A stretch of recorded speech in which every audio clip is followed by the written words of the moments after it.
Good morning, ladies and gentlemen. Today I would like to present about the dimension of Japanese cultural values based on the Hofstede website. My name is Yves NIM 14 from Tourism Department D4 Destinasi Wisata. From the website hofstede-insight.com/country-comparison/, we get the following diagram information as shown in this slide. The first one is about the power distance. At an intermediate score of 54, Japan is a borderline hierarchical society. Japanese are always conscious of their hierarchical position in any social setting and act accordingly. However, it is not as hierarchical as most of the other Asian cultures. Some foreigners experience Japan as extremely hierarchical because of their business experience of painstakingly slow decision-making process. All the decisions must be confirmed by its hierarchical layer.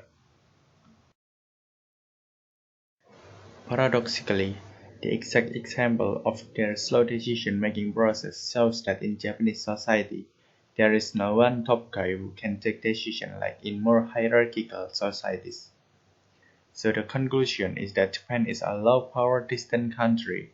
For example, when workers don't care about their background or status, but the most important things for them is discipline and loyalty. The second is about the individualism. Japan scores 46 on the individualism dimension.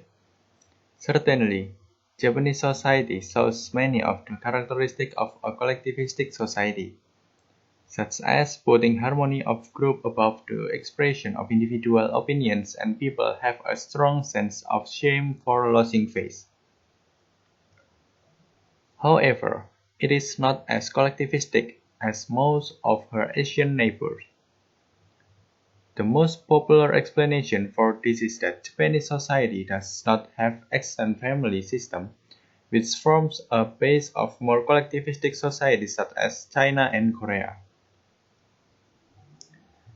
Japan has been a paternalistic society, and the family name and asset was inherited from father to the eldest son. One seemingly paradoxical example is that Japanese are famous for their loyalty to their companies, while Chinese seem to job hop more easily. However, company loyalty is something which people have chosen for themselves, which is an individualistic thing to do. You could say that the Japanese in-group is situational. While in more collectivistic culture, people are loyal to their inner group by birth, such as their extended family and their local community. Japanese are experienced as collectivistic by Western standards and experienced as individualist by Asian standards. They are more private and reserved than most other Asians. The next is about the masculinity.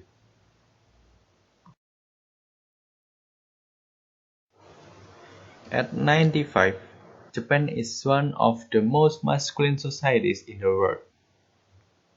However, in combination with their mild collectivism, you do not see assertive and competitive individual behaviors, which we often associate with masculine culture. In corporate Japan, you see that employees are most motivated when they are fighting in a winning team against their competitors. What you also see as an expression of masculinity in Japan is the drive for excellence and perfection in their material production, monodokuri, and in material services, hotel and restaurant, and presentation, gift wrapping, and food presentation in every aspect of life. Notorious Japanese workaholism is another expression of their masculinity. It is still hard for women to climb up the corporate ladders in Japan with their masculine norm of hard and long working hours. Japan's population census notes that on average people in Japan tend to choose to work and work compared to getting married. This is what causes population growth in Japan to be quite low and to the point of lack of human resources, so that Japan also often imports workers from other countries. And then we will continue to the next slide. It's about the uncertainty avoidance. The dimension uncertainty avoidance has to do with the way that a society deals with the fact that the future can never be known. Should we try to control the future or just let it happen? This ambiguity brings with it anxiety, and different cultures have learned to deal with this anxiety in different ways. At 92, Japan is one of the most uncertainty-avoiding countries on earth.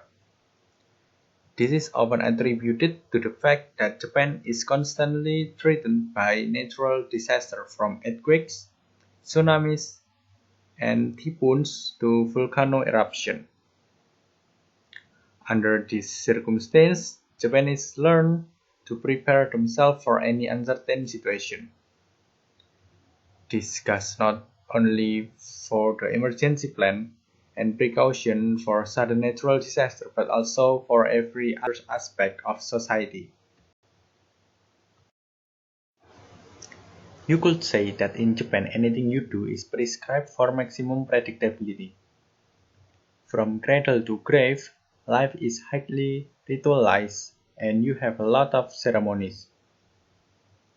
For example, there is opening and closing ceremonies of every school year, which are conducted almost exactly the same way everywhere in Japan.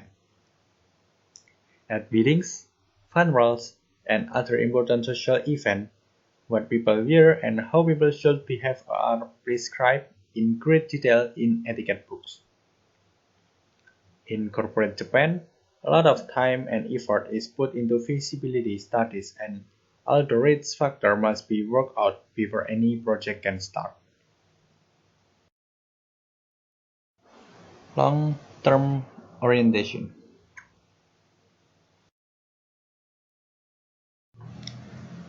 At 88, Japan scores as one of the most long-term oriented societies. Japanese see their life as a very short moment in a long history of mankind. From this perspective, some kind of fatalism is not strange to the Japanese. You do your best in your lifetime and that is all what you can do. Notion of the one and only Almighty God is not familiar to Japanese. People live their life guided by virtues and practical good examples. In corporate Japan, you see long-term orientation in the constantly high rate of investment in R&D, even in economically difficult times, higher own capital rate, priority to steady growth of market share rather than to a quarterly profit, and so on. They all serve the durability of the companies. The idea behind it is that the companies are not here to make money every quarter for the shareholders, but to serve the stakeholders and society at large for many generations to come. Example, Matsuhisa. For example, in Japan today, it is still popular with a tradition called kakebu, which is recording expenses at the beginning of each month. In this tradition, expenses are divided into four types, namely survival, food and shopping needs, entertainment, such as internet, books, and the last is unexpected expenses. This tradition is carried out with the aim of minimizing expenses so that you can save for the future. And the last is about the indulgence.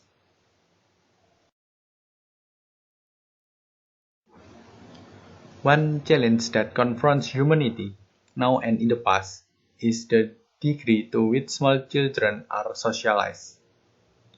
Without socialization, we do not become human. This dimension is defined as the extent to which people try to control their desires and impulses based on the way they were raised. Japan, with a low score of 42, is shown to have a culture of restraint. Societies with a low score in this dimension have a tendency to cynicism and pessimism. Also, in contrast to indulgent societies, restrained societies do not put much emphasis on leisure time and control the gratification of their desires. People with this orientation have the perception that their actions are restrained by social norms and feel that indulging themselves is somewhat wrong. Since childhood, children in Japan are educated according to norms and have a sense of courtesy towards elders. For example, when children cross the street, after they have crossed, they lower their heads as a sign of gratitude. In addition, when traveling out of the house or returning home, they also tend to apply the greeting tradition, namely "Itakimasu" and "Tadaima." So, ladies and gentlemen, I think that's all from my presentation. Thank you very much for your attention. Have a nice day and see you. Arigatou gozaimasu.